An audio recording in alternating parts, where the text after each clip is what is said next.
Whispers of a Machine is an old-school style point-and-click adventure mystery game. It's from Clifftop Games, the makers of the very good Cathy Rain, and Faravid Interactive, the makers of The Samaritan Paradox. So what's with the gloomy look? Left someone dear behind? Yeah. You could say that. Been there. So, Norse, eh? You better buckle up. We've got some nasty weather coming in. I heard. Sadly, caring about storms is a luxury people in my line of work are rarely afforded. Oh, and what kind of work is that? Special Agent, Violent Crimes. Central Bureau. Well, shit. It places you into the shoes of Vera, a newbie special agent who's just gotten her cybernetic augmentations along with her first case to use them on. Her first case is a string of murders in a sleepy little mountain town. Initially, we're led to believe she's unhappy with this assignment, however it's revealed early on that she suffered a horrible tragedy with regards to her partner and deliberately chose this case as it was the furthest away from her home. Throughout the game, she'll start to experience flashbacks and hallucinations of her former partner. Whether these are made real by the AI inside her or a side effect of it is left up in the air as Vera tries to put her grief to one side, do the job and solve the murders. As we progress through the case, we're introduced to the other main characters, from our superior officer, the local police and the randos that populate the town of Norse. If that game sounds a little Nordic to you, then you're not wrong. It's set in a post-apocalyptic future, the game is littered with Norse mythology references, and even your gameplay style is described using a combination of three Norse deities: Tyr for assertiveness, Frigg for analytical types, and Balder for the players who play empathetically. The reason this playstyle analysis matters is because your new augments will develop along these lines to complement your playstyle. You start off with three standard ones: super strength, a heartbeat monitor which can also double up as a lie detector, and a smart analyzer which you'll use for loads of things from detecting blood and DNA to tracking footprints to analysing wounds. It's the aug you'll be getting the most use of by far. The gameplay is straight up point and click with some bells and whistles. Using the heartbeat monitor to detect when someone is lying is a very good touch, and the scanning of crime scenes will lend the investigation parts an added layer. The dialogue options are well done and all seek to add to your knowledge of whatever it is you're talking about, rather than just filling time with pointless quips or information. All the items and usable areas are very easily spotted and well defined, meaning there's none of that dreaded pixel hunt of past point and clicks. The longer walking sections can be just double clicked past, and the note taking system was well updated and really help you keep your thinking on track. This is point and click as it's meant to be done, clear, concise, and with a very good level of detail.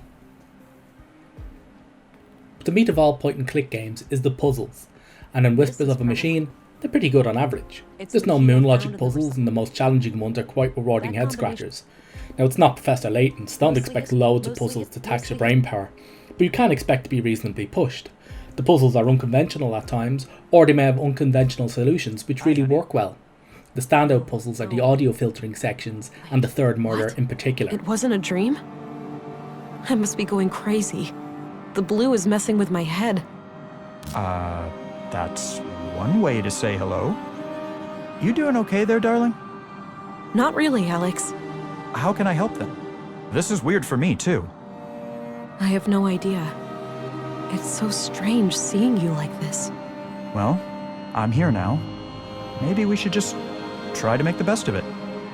I guess so. Great. So, how are you doing? Really? Oh, you know, keeping it together somehow. I thought taking on this case would give me a chance to get away from everything. I get that. We went through a lot. Yeah, you can say that again. Well, I'll let you get back to the case. Let's talk later, all right? Okay. I must be losing my mind. The writing is fairly solid too. You're given just enough information to flesh the world out somewhat, but not too much to overload you. The dialogue is, for the most part, quite good, and the voice acting lends itself really well to it.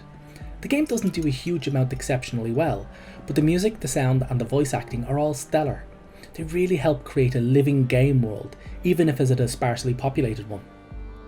The characterization is spot on too. The main character of Vera has to be one of the most fleshed out female characters I've seen in a long time.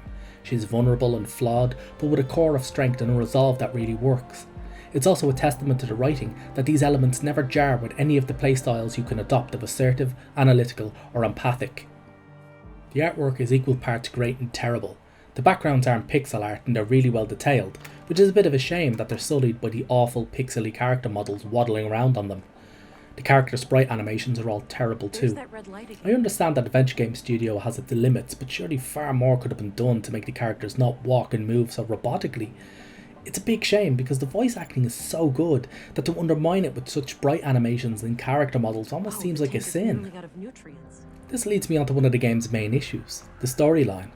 I've said before that one of the big pitfalls with games that are purely story driven, and there's nothing wrong with having a game that's purely story driven now, is that you really have to pay attention to any logical plot holes or occurrences that detract from the story or even contradict it.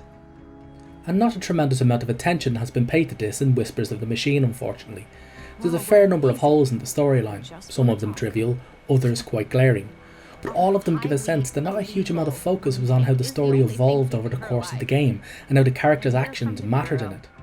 One particularly ridiculous part has you spending time identifying a school teacher with everyone that you talk to claiming that they don't know who she is, despite the fact that she's the only school teacher in the only fucking school in this town.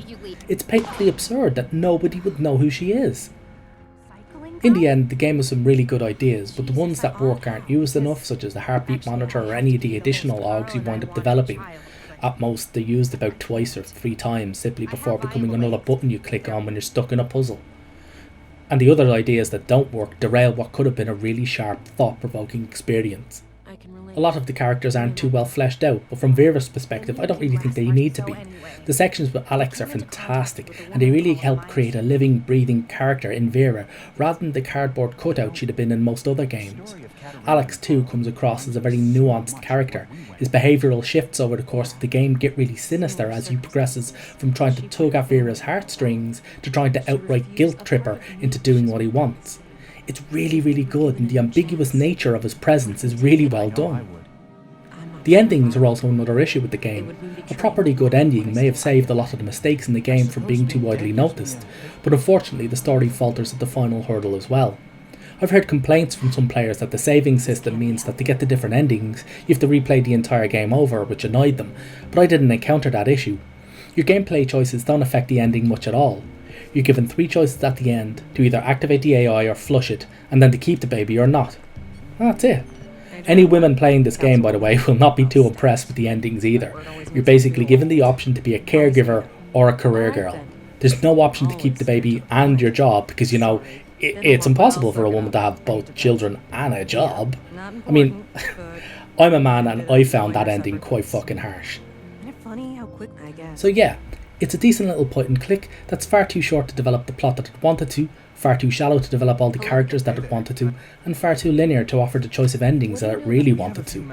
Now, while having a fantastic lead character and some very clever ideas on how to expand the point and click genre, it implements them either not enough or far too badly for them to push any boundaries.